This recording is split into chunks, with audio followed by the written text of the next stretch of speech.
Qué gusto estar nuevamente con ustedes compartiendo en este canal de la Arquidiócesis de Tlalnepantla. Hoy celebramos a San Irineo y vamos a meditar el Evangelio de San Mateo en el capítulo 8, de los versículos 23 al 27. Pongamos mucha atención en ello.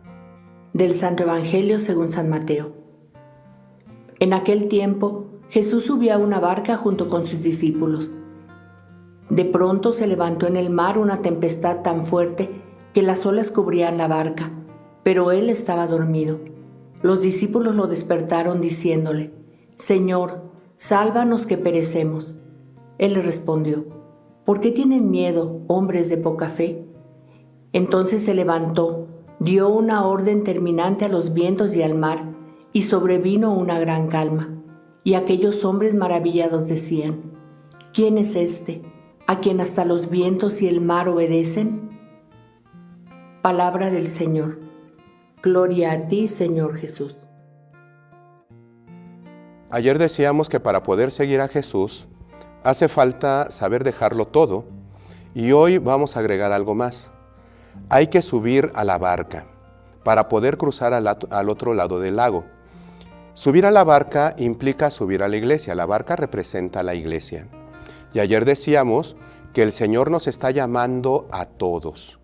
No a todos nos pide lo mismo, a cada uno nos pide lo que es necesario para la construcción del reino.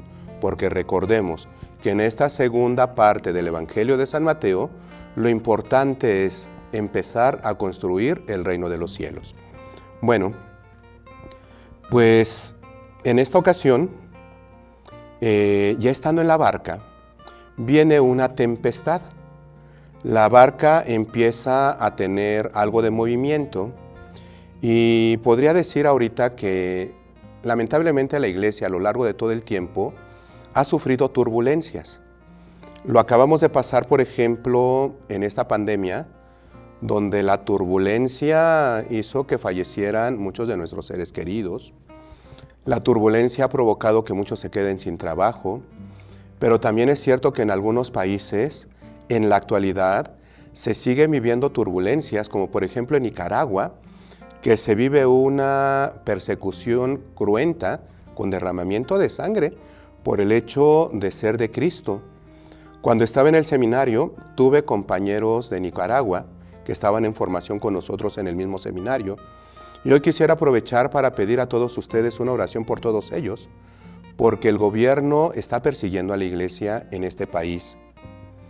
No es fácil, y la turbulencia muchas veces nos hace desistir y retirarnos del proyecto al que hemos querido sumarnos para construir el reino con Jesús. Sucede también que muchas veces esas turbulencias se generan porque confiamos mucho más en nuestras capacidades y habilidades. Cuando nos ponemos a estructurar demasiado y a planear nuestras actividades pastorales, confiando en mi capacidad, pensando que Jesús está dormido en la barca, que Jesús está dormido en la iglesia, y nos damos cuenta que no es así.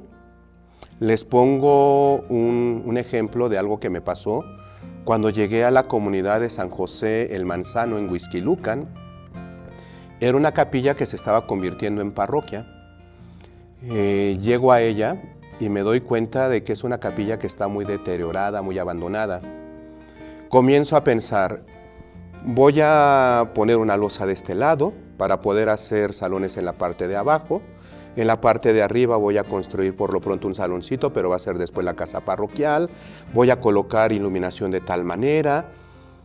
Pero era confiar solamente en mis fuerzas, pensando que Dios estaba dormido y estaba tranquilo. Pasó el tiempo y no llegaba la comunidad, no llegaba la gente. Hasta que llegó el momento que desesperado casi grité: «Señor, sálvame».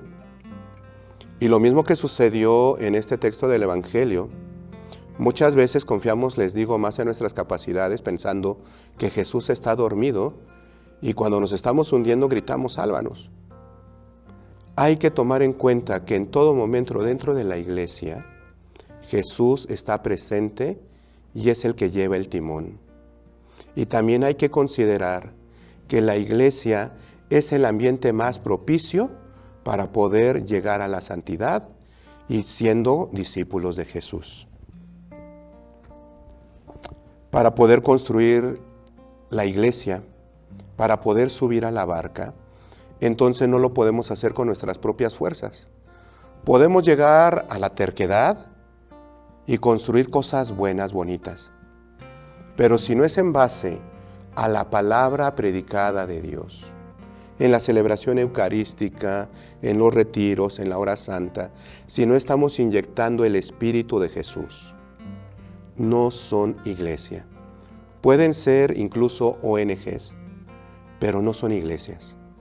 Que todas nuestras acciones vayan acompañadas de Jesús. Soy el Padre José Luis Ruano Rosas, de la Parroquia de la Sagrada Familia en Izcalli Pirámide, una comunidad para todos, solos no, juntos sí.